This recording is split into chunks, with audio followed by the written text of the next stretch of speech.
There are a lot of monsters in a lot of books that have been published in the 50+ years of Dungeons & Dragons history. But have you ever stopped to think, what is the most powerful creature that's ever been made? I mean, there are gods and entities in D&D who are basically omnipotent, sure, but of all the creatures who have ever been given game rules, stats, and a pool of hit points, which one is the most powerful, and why? We've covered a lot of big scary monsters on this channel before, but today's creature is going to be truly the absolute pinnacle of what a D&D monster can do, and there will probably never be anything else officially published that comes even remotely close. So settle in, because today, we're talking about time dragons. Time dragons have appeared in official D&D materials exactly 2 times. Their first appearance was in Dragon Magazine issue 359, published in September of 2007, and their last appearance was in Mort's Planar Parade, which is the monster book present in the Planescape box set released in 2023. But wait, don't you normally only cover monsters not officially published as part of D&D 5e, I hear you say? And yes, dear viewer, that is usually true, but today, we're making an exception. See, the thing about time dragons is that their 5e rules are a goddamn lie, and you, along with everyone else who never read Dragon Magazine 359, have been deceived by charlatans and snake oil salesmen masquerading as game designers to trick you into thinking time dragons are something they aren't. I mean, the 5e stats are fine. They're in line with all the other 5e dragons as far as how powerful they are, and in the challenge rating system, which tells us roughly how dangerous a monster is. So, Time Dragon Wyrmlings start life as a CR5 creature, and they gradually grow into CR26 Ancients. But check this out, the original Time Dragon from 3rd edition was also a CR26 creature. As a Wyrmling? Yeah, so Time Dragons start life at the same challenge rating as both the ancient version of their official 5e counterpart and the ancient Red Dragon from 5.5, which is insane. But I know some of you are thinking, hang on a second, Slick, challenge ratings in 3rd edition and 3.5 are not at all a proper metric by which to judge a creature's power in 5e. Except that the ancient red dragons in 3.5 are also CR26, meaning that the ancient red dragon not only provides a convenient power scaling inflection point for these 2 editions of the game, but it also that the time dragon Wyrmling, straight out the egg, is just as powerful as one of D&D's most dangerous and iconic monsters. So with that in mind, let's play a game. Thus far, you know that this creature has a CR of 26 as a Wyrmling, and you know that it's the most powerful monster ever printed in an official D&D product, and you probably know that dragons tend to get more powerful as they age. So, what do you think the challenge rating is for the oldest time dragon age category? We're not doing Price is Right rules because that's stupid, but see how close you can get. If you guessed 39, you'd be wrong, because that's the challenge rating of a young time dragon. But if you guessed 60, you'd also be wrong, because that is the challenge rating of an adult time dragon. But for anyone who guessed 82, congratulations, you're pretty close, but that's the challenge rating of the second oldest time dragon. The Time Dragon Great Worm, in fact, has a challenge rating of 90, making it the highest CR of any monster in any edition of the game, and while that might seem excessive, trust me, we're just getting started. Dragon 359 is a special issue of the magazine because it was the last physically printed issue available before the magazine went entirely digital, and they really made sure to send out the magazine with a bang. And by they, I mean Mike McCarter and Jason Engel. Mike McCarter wrote one of the most insane creature entries I've ever seen for a monster, and Jason Engel gave us some awesome art to tie it all together. If the name Jason Engel sounds familiar, that's probably because he's a prolific artist for Magic the Gathering who has done pieces such as the Black Dragon from the D&D set and the celestial versions of the Theros gods, which are some of my favorite art pieces in the history of the game. I wish that I had known he was the Time Dragon artist before going to Gen Con this year, because I actually met Jason and he signed my Theros MTG playmat,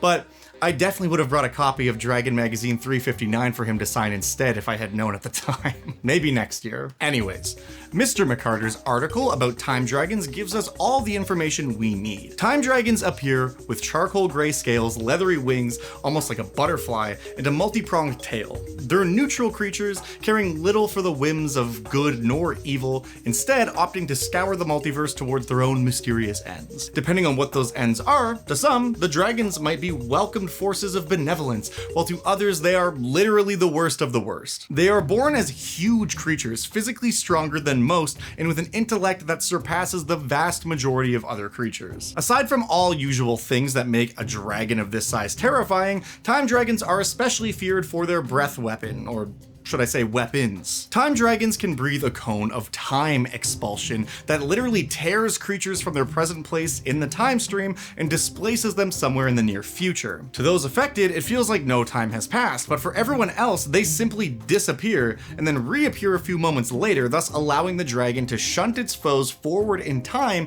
so that it can deal with its other enemies alone. Its other breath weapon is a line that rapidly ages everything caught in the area of effect. This doesn't cause damage per se, but it does cause anything in the area to age rapidly, thus consuming their lifespans and diminishing a living thing's constitution score. Time shenanigans are really what makes a time dragon, and this theme will continue as we look at everything they are capable of in combat. At the end of the day, fighting a time dragon is probably the last thing you want to do. To quote everyone's favorite talking skull, don't pick fights with dragons, and especially not the ones that already remember eating you, which is good advice. Thanks, Mort. But we didn't come all this way not to see what these bad boys can do, so let's check out the absolutely insane things this dragon is capable of. Though before we do, is that a bard in your pocket? Or are you just happy to see me? Pocket Bard is an application for both desktop and mobile that allows you to spice up your tabletop game with a little bit of music. Each track has multiple variations to best suit the vibe of the moment,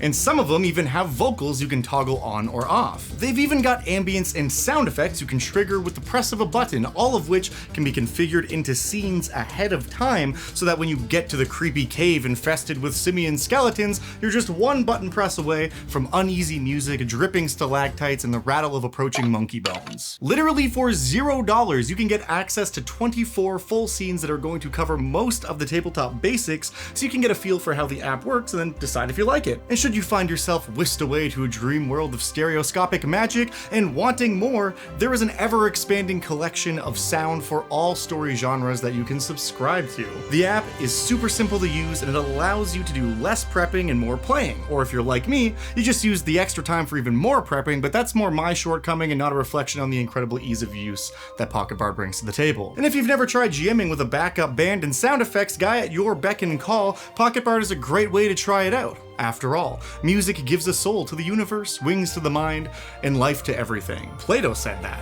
And while most people only know him for putting clay in little yellow bins, he's also a pretty smart guy. So whether you're using the app on your phone or a program on your computer, follow the link in the description and download Pocket Bard for free.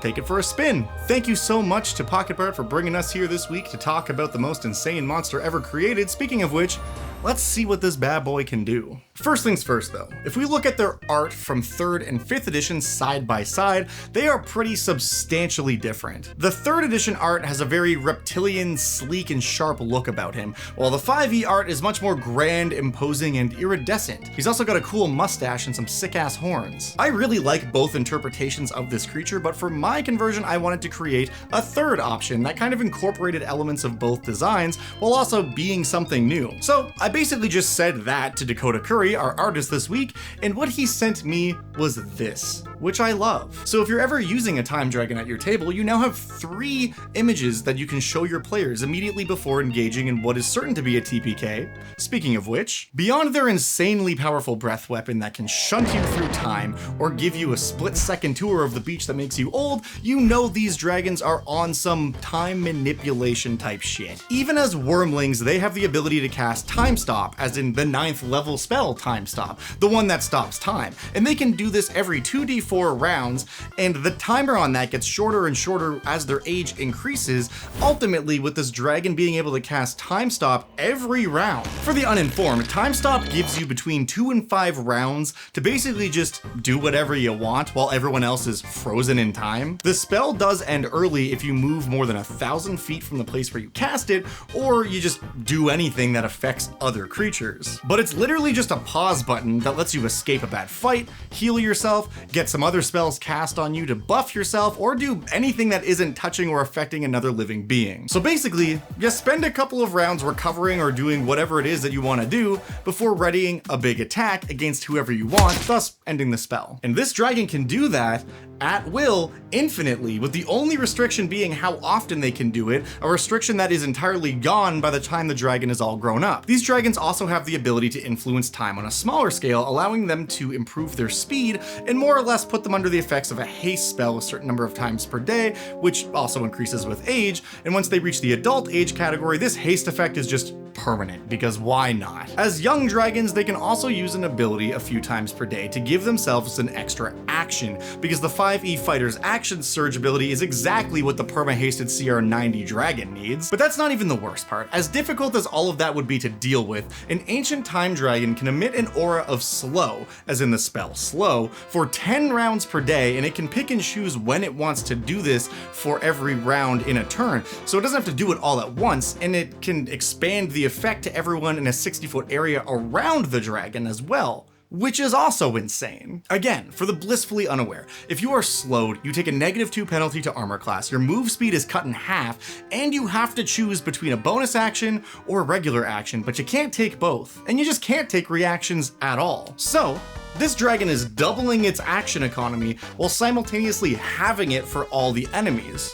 Cool. And that doesn't even get into spell casting, which of course this dragon has. Mage armor, detect magic, enhance ability, rave enfeeblement, shield, and slow all make for a pretty gnarly bit of accoutrement. And then, finally, the dragon's capstone, its ultimate be-all end-all ability.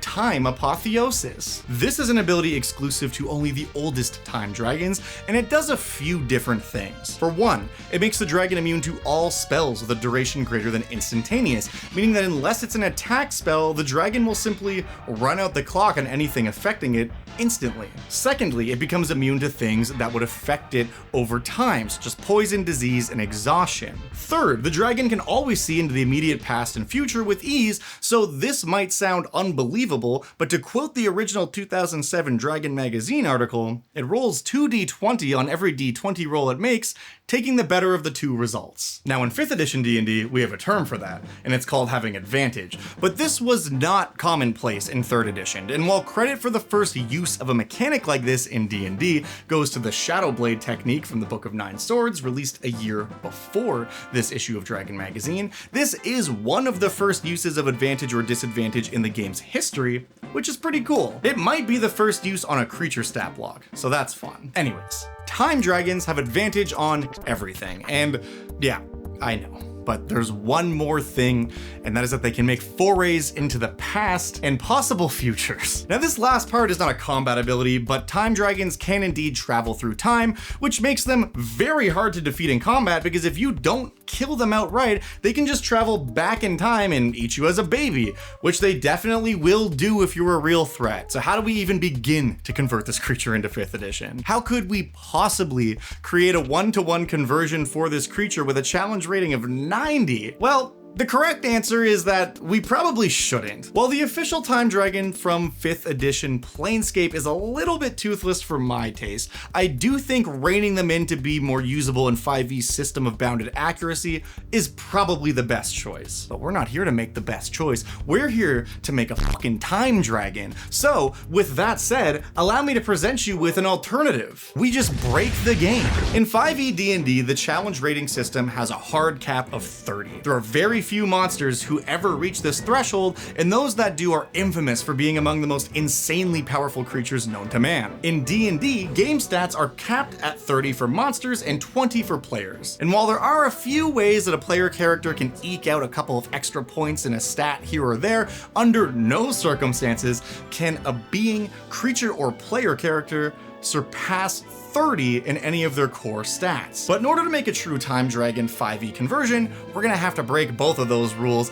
and venture into uncharted territory. I do not recommend using these stat blocks against your adventuring party because you will kill them, but think of this as a thought experiment, and I mean, hey, the first 2 age categories might actually see some play if your adventuring party ends up squaring off with a wormling. Speaking of which, my Wormling Time Dragon is a CR 24 creature. Converting all of the Time Dragon's abilities and breath weapons was actually pretty simple. While these dragons are ludicrously powerful, the many things they can do aren't particularly complex mechanics-wise to include in a stat block. But 5e, of course, has some new mechanics such as legendary actions, so that's where most of my focus went. Starting with the classic Dragon's Pounce, this allows the dragon to move and attack. I also gave it Time Shift, which is more or less a 60-foot teleport, basically to the edge of their blind sight, whatever that happens to be. And lastly, an action called Weight of Years, which allows the dragon to cast Ray of Enfeeblement at a single target. I also included something from the 5e Planescape Dragon, which I thought was genuinely cool. The official 5e Time Dragon has the ability to take 3 reactions per round,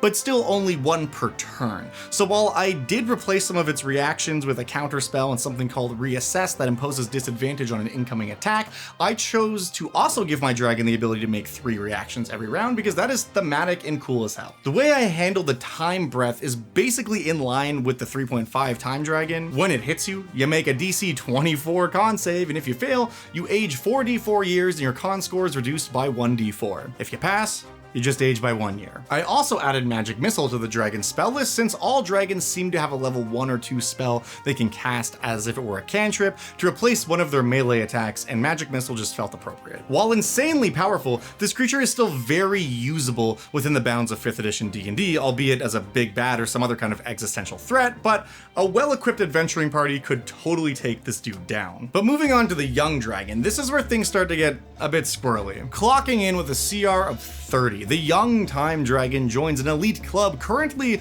only officially occupied by the aspect of Bahamut, the aspect of Tiamat, Tiamat herself, and the Tarask. And for good reason. A challenge rating of 30 really pushes the limits of what is possible for a creature in 5th edition Dungeons & Dragons. Its abilities all generally just get better, but looking at its stats, things are pretty much as high as they're gonna go within 5e's rules. And then comes the part where we break everything. My adult Time Dragon has a challenge rating of 37. The numbers get truly insane here, but it is totally possible to calculate roughly what their damage and health numbers along with XP value and proficiency bonus should be by simply extrapolating on existing creatures we have. I was literally in the process of working this out when I stumbled upon this Reddit post from 4 years ago where user Azurai1 had actually done all of this math, so that was a big help. Dragons are a bit weird and tend to get exponentially more powerful, so there is a small amount of guesswork involved here, but overall, we can get a pretty good idea of what a creature at this challenge rating should look like. And it's horrific. With a whopping 817 hit points, the dragon's raw stats are a sight to behold. Plus 24 to initiative, a 38 in strength, a 36 in wisdom, and a 32 in con are all illegal moves necessary to represent this creature properly. Obviously, its abilities get more powerful, and notably, this is when the dragon becomes permanently hasted, so its speed just doubles and it can make up to 6 attacks per round, or use spellcasting to replace 1 attack because why not? I think my favorite thing about this stat block is the skill bonuses though. Its proficiency at this point has gotten so high and its stats are totally cracked, so anything it's got expertise in just becomes a silly number. A plus 32 in history is wild, and a plus 35 in perception is laughable. I mean, its passive perception is 45, which I don't think is passable for a player character unless you're very high level, have expertise in stealth, and you've got Pass Without Trace going. And even then, the odds aren't in your favor. Notably, Time Stop pivots from a recharge of 6 to a recharge of 3 to 6, so it's going to be refreshing that every other round on average. But that doesn't hold a candle to our 4th and final age category. Ancient Time Dragons are obscenely powerful, even the gods are terrified of them. With a challenge rating of 44, this creature is more or less unkillable by a 5e D&D party, and without some very intense DM fiat or other narrative stuff going on, there's just no chance. They have an AC of 28, 1,029 hit points, and a plus 26 to initiative rolls, and a perception score of 38, with a passive of 48. The save DC for their breath attacks and spellcasting is now 34, and they can cast Time Stop with spellcasting every turn. Their Magic Missile also casts at 9th level, their Time Breath ages you by 10d8 years, and decreases your Constitution score by 3d6. Their Slow Aura comes online, which I made a legendary action so that the dragon has minute control over how and when it wants to deploy this ability. And don't forget, the Ancient Time Dragon has advantage on every d20 roll it makes. Attack rolls, saving throws, all of it. Because its initiative is so unbelievably high, you have to imagine It's basically guaranteed to go first, and when it does, it's probably going to use multi-attack to get in a few hits, throw out a magic missile, and then cast Time Stop. Then, assuming worst case scenario and it only has 2 rounds because it rolled poorly on the d4, it can take a round to get in position and use its second action to rip a Time Breath. Great. So that's an average of 160 damage from its melee attacks, 38 damage from magic missile, and 10 constitution damage for anyone who fails a DC 34 con save with an 180-foot cone on turn 1. And that doesn't even account for the aging. Then someone else gets to take a turn. And then the dragon uses a legendary action to cast slow on everyone within 90 feet of it. And all of that is just assuming the dragon doesn't have any additional spells or magic items, which is unlikely, and it completely ignores the fact that the dragon can travel through goddamn time. Oh, also, it's immune to every single spell of the duration that isn't instantaneous, and it no longer needs to eat, sleep, or breathe because fuck you, that's why. Time magic, bitch. Anyways, that's what this creature would look like in a true blue 5e conversion of the original Vision.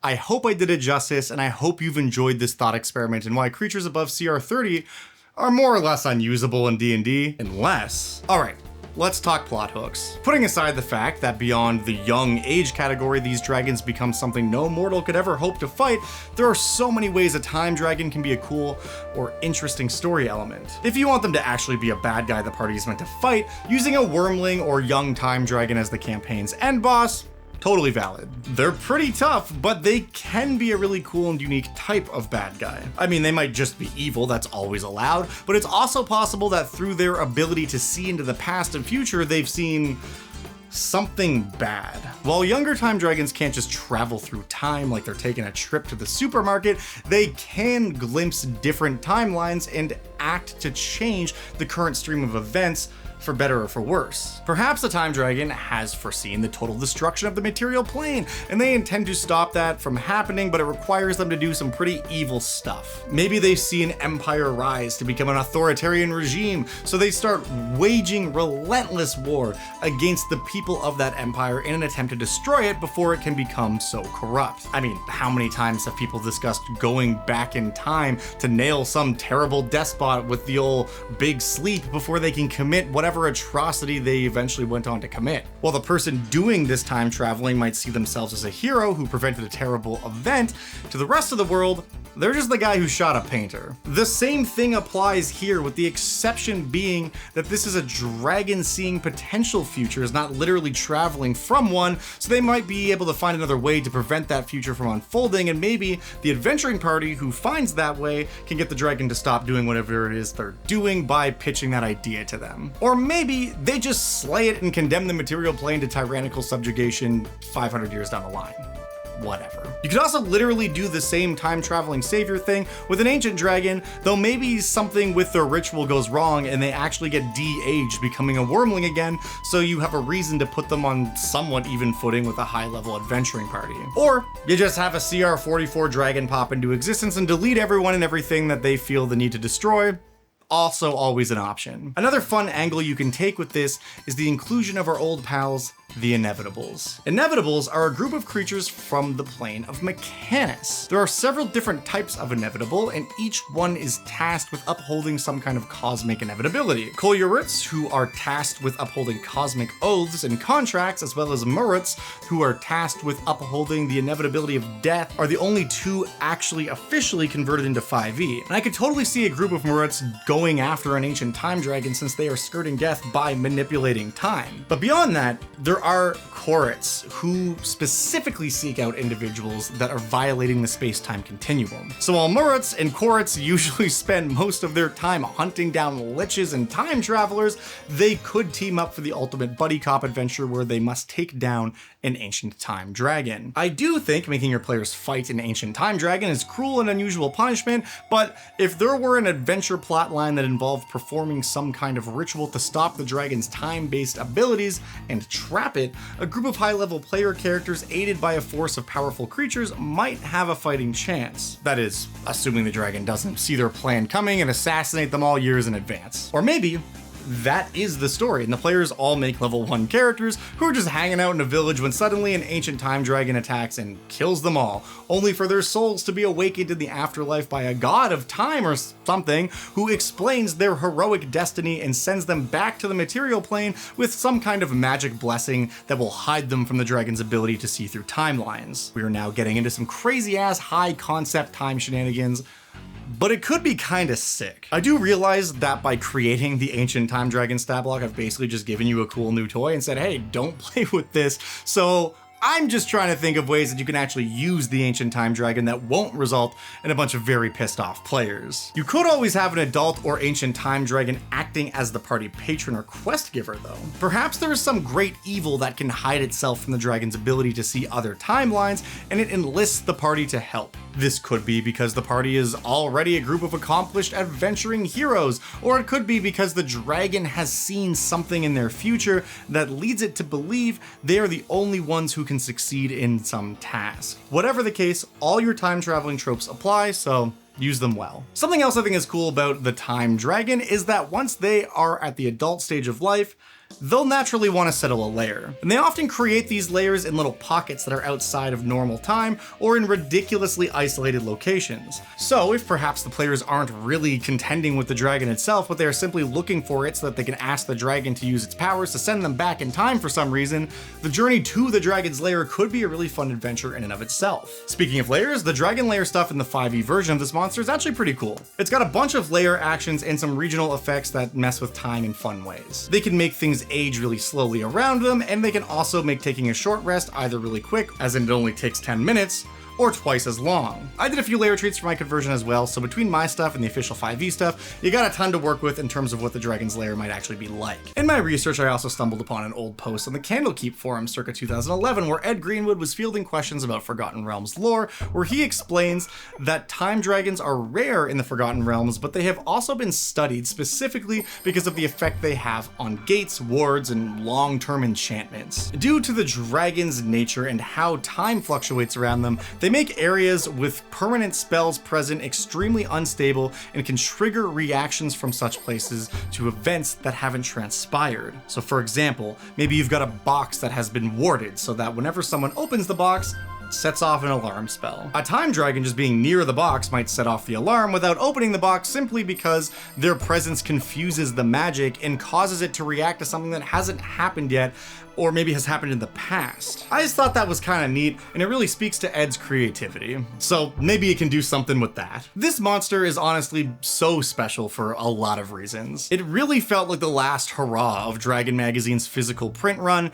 and I like to think that the folks behind the magazine at this time figured it was going to be the last printed product they made, so they should include something really over the top. In my research for this video, I also learned that the author and creator of Time Dragons, Mike McCarter, went on from Paizo, who was publishing Dragon Magazine at the time, to work for Wizards of the Coast as the copy editor for DailyMTG.com. I also learned that he tragically passed away in 2015.